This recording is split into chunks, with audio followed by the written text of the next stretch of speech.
వర్రా రవీంద్ర ఏపీలో ఇప్పుడు ఎక్కువగా వినిపిస్తున్న పేరు ఇదే. అటు అసెంబ్లీలోనూ ఇటు మీడియాలోనూ అధికార పార్టీ నేతల నోట విపక్ష నాయకుల మాటల్లోనూ వర్రా రవీంద్ర పేరు తెగ వినిపిస్తోంది. అసలేంటి వర్రా చేసిందేంటి? ఆయనపై పదుల సంఖ్యలో కేసులు నమోదవడానికి కారణాలేంటి? చంద్రబాబు జగన్ మాటల యుద్ధంలోనూ ఈ వర్రా పేరే ఎందుకొస్తోంది? Varra Ravindra YCP social media activist. 2019 నుంచి వైసీపీ సోషల్ మీడియా కార్యకర్తగా పనిచేస్తున్నాడు. 2020లో ఏపీ డిజిటల్ కార్పొరేషన్ అలాగే సోషల్ మీడియా కార్పొరేషన్లోనూ పనిచేశాడు. మొత్తం 130 మందితో సోషల్ మీడియాలో యాక్టివిటీ నడిపేవాడు రవీంద్ర. కొంతమంది నేతల పిఏలు ఇచ్చే కంటెంట్ తో పోస్టుల్ని పెట్టేవాడని, తమ అధినేత జగన్ ను విమర్శించే వాళ్లపై అసభ్యకర కంటెంట్ పోస్ట్ చేసేవాడంటూ వర్రాను అరెస్ట్ చేశారు పోలీసులు.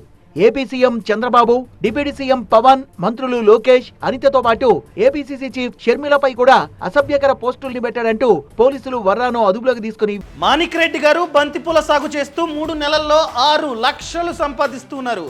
మీరు వీరి నుండి ఈ సాగు గురించి నేర్చుకోవాలా? అయితే ఫ్రీడమ్ యాప్ ని డౌన్లోడ్ చేసుకోండి. విచారిస్తున్నారు. వర్రాపై ఇప్పటికే దాదాపు 30కి పైగా కేసులు నమోదయ్యాయి.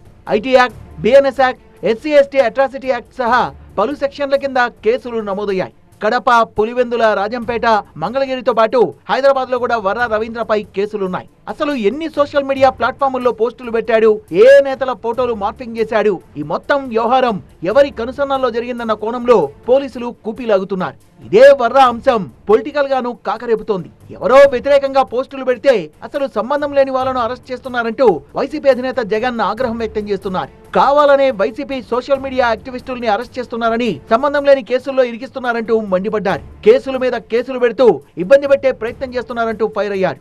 ఏమాత్రం వ్యతిరేకత ఉన్నా కేసులు పెట్టడం, అరెస్టులు చేయాలని ప్రయత్నం చేయడం, ఇది రాష్ట్రంలో జరుగుతూ ఉన్న పరిస్థితి. ఒక కేసుతో కాదు, ఒక కేసు నుంచి ఒక కేసులో బయటకు వస్తా, ఒక కేసులో ఒక కేసు పెట్టక తలికే మళ్ళీ ఇంకొక కేసు, ఒక కేసు తర్వాత ఇంకొక కేసు, అన్ని ఇట్లాంటి దిక్కుమాలిన కేసులే.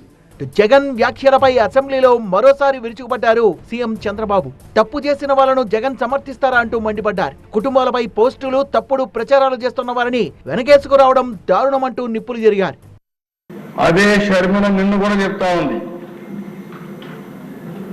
ఎవరైతే ఈ రవీంద్ర రెడ్డి ఉన్నాడో ఇతను నా మీద పెట్టడంలో అవినాష్ రెడ్డి చెప్పారు, వాళ్ళ పిఏ వీళ్ళందరూ ఉన్నారు కాబట్టి అవినాష్ రెడ్డి గారిని కూడా అరెస్ట్ చేయమని వాళ్ళ సిస్టర్ డిమాండ్ చేస్తుంది. ఎవరైతే బాధితురాలు ఆవిడ డిమాండ్ చేస్తే ఈ పెద్ద మనిషి ఇప్పుడు కూడా సమర్థించుకునే పరిస్థితికి వచ్చాడు.